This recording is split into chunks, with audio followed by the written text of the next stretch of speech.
Greetings, and you have been pulled into the black dimension.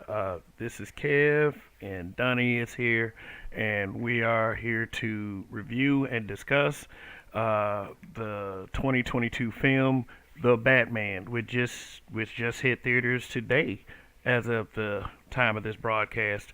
Um, so there are spoilers ahead, but we do our rating systems by bootleg and bomb. We're not going to talk about bootleg and bomb at this moment. This film is a definite buy, and I believe Donnie would agree with that as well. What's going on? What's going on, Donnie? Man. I am. It's one of the happiest days I've ever had because I've seen the Batman. And if you haven't seen it, y'all are fucking up. You better get to the theater. Oh yeah, oh yeah, yes.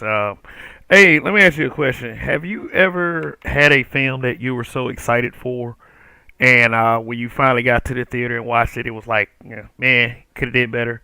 But you also had that film that you knew was coming out, and you kind of like, yeah, on the fence. I'll go see it because of the franchise it is, but kind of meh, just no excitement for it. Don't care when it come out, and then when you get to the theater, it's like, it, wow, it just blows you away. I think it's the latter for me. I went into this not really expecting anything. Yeah, it's the same. Yeah, when I first heard Robert Pattinson, all I could think about was Edward Cullen, and uh, he, it just, it kind of like how people felt when Michael Keaton, was first announced as playing the role of Bruce Wayne. But yeah, I think they this time they really put Robert Pattinson in the conversation of who's the best Batman. Wouldn't you agree? I mean, the film like is arguably, if not the best Batman film that's ever come out. And I know that's a very strong opinion. Everyone may not feel that way, but I So, do. Go ahead. so in my opinion, Robert Pattinson did the best Batman portrayal that we've had. He it was kind of laughed at when Christian Bale did his Batman voice. It was very much laughed at because it sounded ridiculous, right? He was like, "Grr, "I am the Bat." Like, it was foolishness, right? It seems like Robert Pattinson actually went down and was like, "I'm not making the mistakes that these former dudes did. I'm gonna push forward and I'm gonna be the best Batman possible." Like even the voice sounded like it, like that was legitimately Batman. I was like, "Oh shit, this is what I would imagine Batman to sound like if he's not animated, right?" uh, and then just the show in general was just fire. Just everything about that movie was phenomenal from top to bottom. And like you said, I didn't expect much because of Ben Affleck, man. Ben Affleck, man, ruined the franchise for me. And seeing this brought me right back into the fold. I mean, there wasn't really good they really did with, to be fair, with Batfleck until the Snyder cut of the Justice League. By the time the Snyder cut of the Justice League came out, it was pretty much too late. And I've stated in the past that this would be a different conversation if they had put the Snyder cut out first. So Batfleck wasn't allowed to shine as well as he could, and really, you're talking about at a time where the Marvel movies was at its height. Well, you know, if if they go the path of the Batman, which by the way is confirmed, is a confirmed part of the DC extended universe. In fact, I'm looking forward to it because of this film. I'm looking forward to what Flashpoint is going to do in Black Adam, especially. If those films do the right thing, they could actually be in a contender for the best comic book films. I mean, if they go off of this, but Yeah, they everything for sure seems, can take Marvel strong. yeah. And one thing that I liked is they finally, did the the dark detective type deal. He's finally getting the detective treatment. Like even it was said in the film at some point, oh, so world's greatest detectives, and that's what Batman is known as in the comic book in many incarnations. So that was something that I have been looking forward to. He was a problem solver. He showed some of the detective, but not to this extent, like as in this film. So Yeah, like I like the because remember Batman used to be a master of disguise. He would do all kind of reconnaissance. Remember, Batman had an alternate personality, matches Malone, Oh yeah, yeah, and I can see that coming from this version of the Batman. He's in the alley. He's gritty. He's riding that motorcycle, checking. He like the dude is just all around a beast. This is really true to the roots of the original. Not the original, but maybe the darker incarnations of Batman, like a Frank Miller run type. It's fire, and I want to see more from it. yeah. And the DC films are not afraid to go there either. That will probably be one advantage they have on the other brand. Um, yeah, but yeah, they did some different stuff. Like this is probably for me the most fearsome incarnation of the Riddler. Kind of like they mixed up the Riddler and Hush a little bit, but I mean he was still with the riddles and he was off and motherfucker. Like the funeral scene, whew, and it like that was crazy. But I want y'all to go see that. Well, If you haven't been to see the film, of course. and I say this all the time. Batman's villains are all insane. They're criminally insane. They go to Arkham. Arkham is not just a jail. Arkham is a funny farm. Arkham is for where people go and they are nuts. And the Riddler was portrayed as nuts. He was a creep. And they did him justice. The way he was killing people, the way he was setting up stuff, setting off these crimes, it was phenomenal. What did you think about Colin Farrell? Yes, Colin Farrell and as the Penguin. Let me give you a little fun fact. They originally offered that role to Jonah Hill, but he wanted too much for the role. But Colin Farrell, yeah, he did pretty good. Like the Penguin is always like kind of like in Gotham, like with Robin Lord Taylor, he was depicted as sort of a side man rather than the main man to Carmine Falcone, or it was kind of like that. And yeah, he did pretty good. It kind of set him up to become bigger, maybe a character that doesn't get knocked off just yet. But Colin Farrell, yeah, like all the characters were done good. Like what do you think of Commissioner Gordon? Man, that big headed dude did a phenomenal job of as Commissioner Gordon. I want to see some more badassery out of him, like Commissioner Gordon was always portrayed. Like Commissioner Gordon wasn't no punk, so he was messing dudes up. So I want to see a little bit more out of him on that. But yeah, he portrayed Commissioner Gordon like he should be portrayed. Every character in this incarnation was done right, with the exception, in my opinion, Carmine Falcone. I didn't really like the dude who John played him, but John Turturro. yeah, that he's all over the place in terms of his roles, but yeah, it was fire. Yeah, and Zoe Kravitz.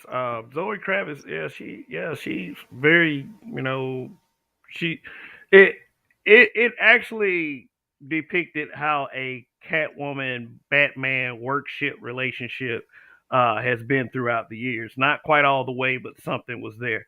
They pulled that off pretty good too. But I mean, it's everything to like about this film. If you really want to see a dark, no one safe, because that's what it felt like. Even at the end, like things, even though the results were, they got through it. It was still pretty messed up at the end, and that's how Gotham is. Gotham is a place that like is seeming like it could never be fixed. That's the whole the reason why Batman is Batman. He can't change it from a political sphere, and that's how Two Face was created. You can't change it from like an activist perspective, because with one of the scenes that got me was when he had Zoe Kravitz or Catwoman walk into the club beneath the club. What was it, 38 Below, and everybody in there was DAs, there was like police chiefs, police, Yeah, like all these people were engaged in criminal yeah, activities and living and working together inside this club. And I was like, oh yeah, this is a problem. Like Gotham is Gotham is rotten from the inside out. well, And another thing that was dope was when Batman walked his ass inside that club and was ready to get to business. man. Oh yeah, just straight up, like you usually like in earlier depictions, Batman would be hiding and surprise motherfucker. No, he was in your face. He was in the police face. He was in the criminal face. Like you say, walk up in the club.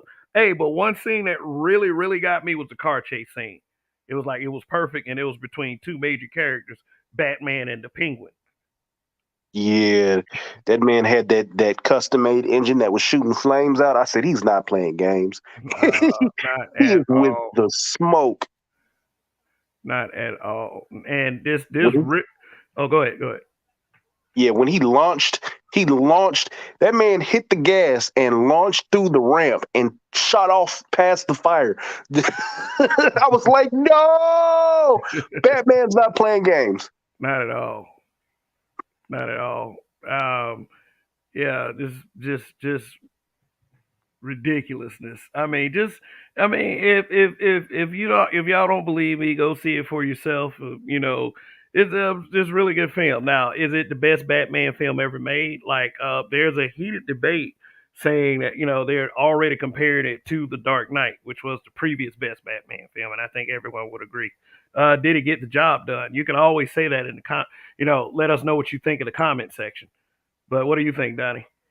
Out of the two, I because I'm only going to give them, like, so I'm gonna add the beginning versus the beginning, right? So the Dark Knight it wasn't Rises, it was just the Dark Knight, right? Yeah, The Dark Knight. Yeah, the one where So yeah, I know what you're talking about.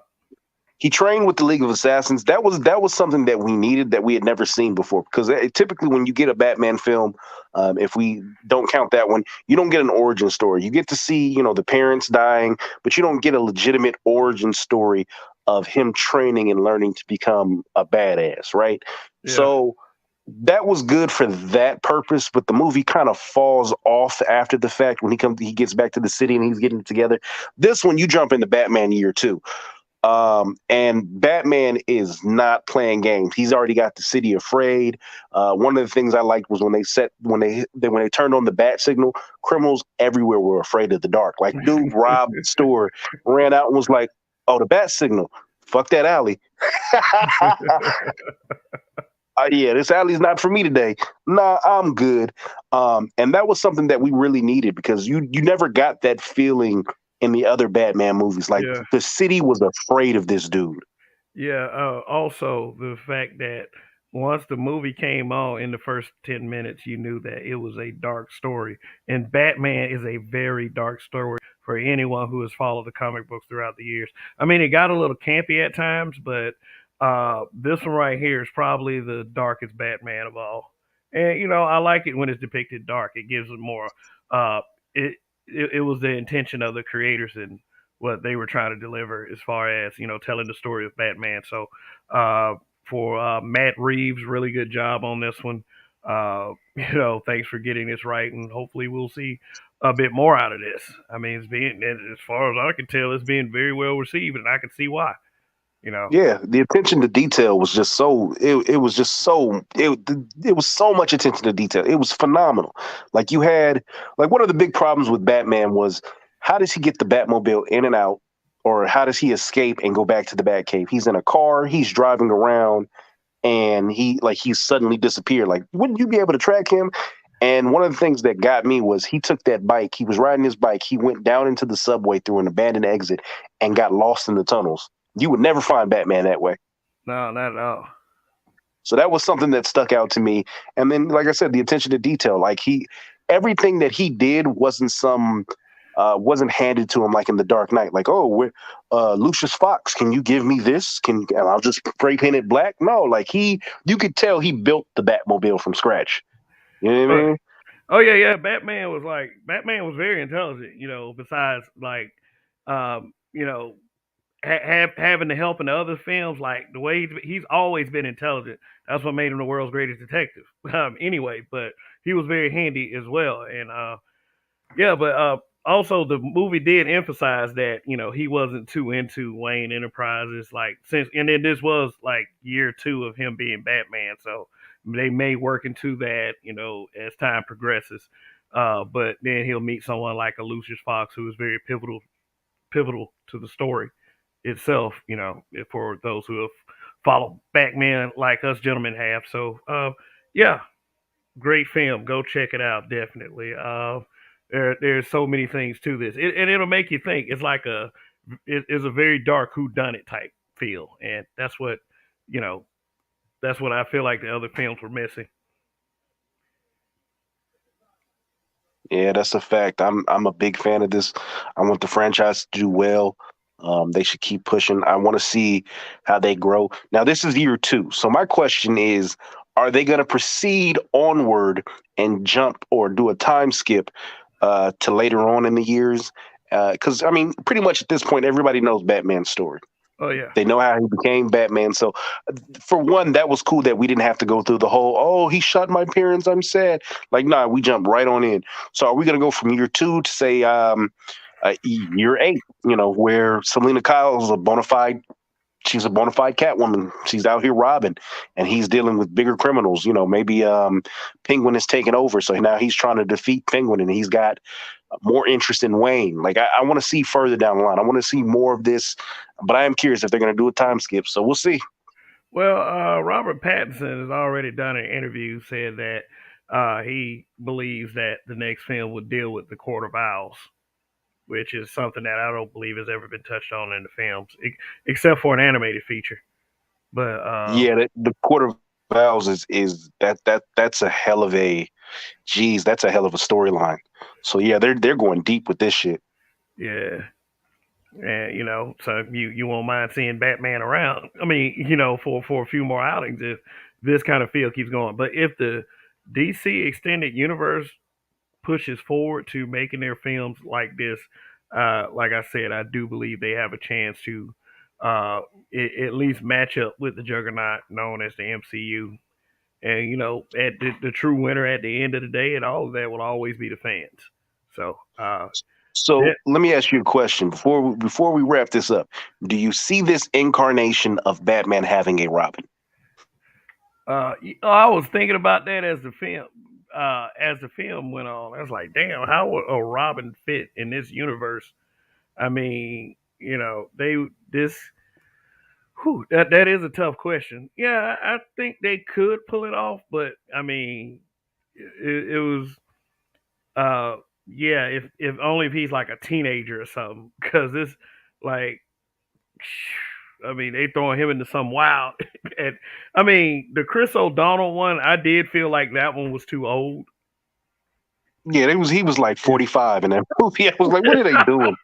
You're adopting a grown man? Is that what we're doing now? We're adopting a grown man. Okay, And, got you. you know what? The acting level of these kids these days, I mean, very, very possibly. It's not like it was back in the Joel Schumacher days. But yeah, I could see it. You know. Because I know when they put Robin in, it was a different time. He was a little bit campier. The villains weren't so vicious, right?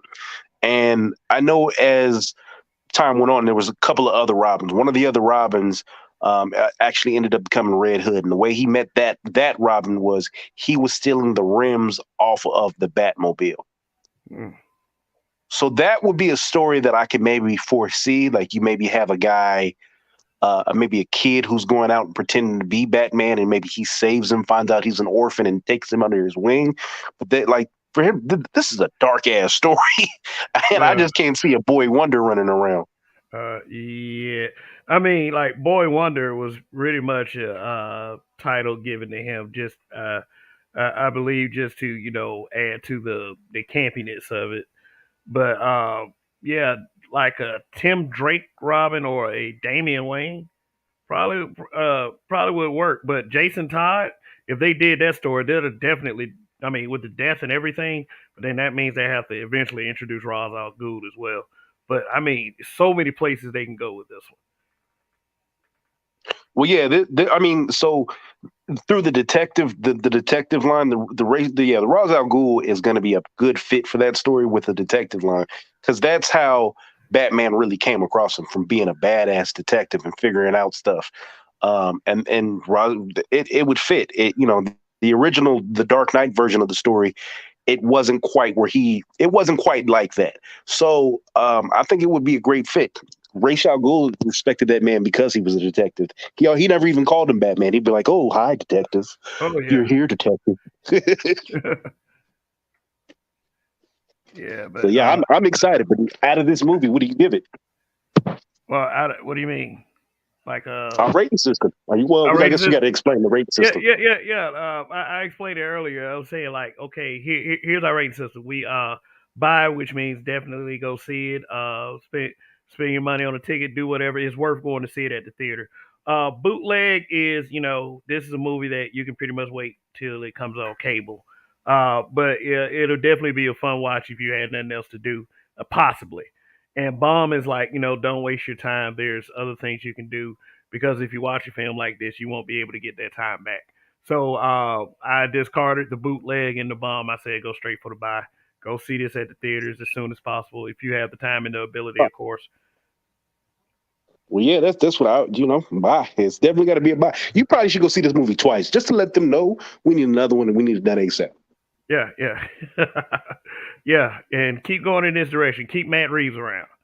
Don't go back and get Joel Schumacher or some stuff like that. So anyway, yeah. This anything else, Donnie, for this edition, this review? Let's keep running with this. Matt Reeves is the winner. Yep, is the winner. And go see it. The Batman currently in theaters, and you guys have been pulled into the black dimension. Good luck finding your way out.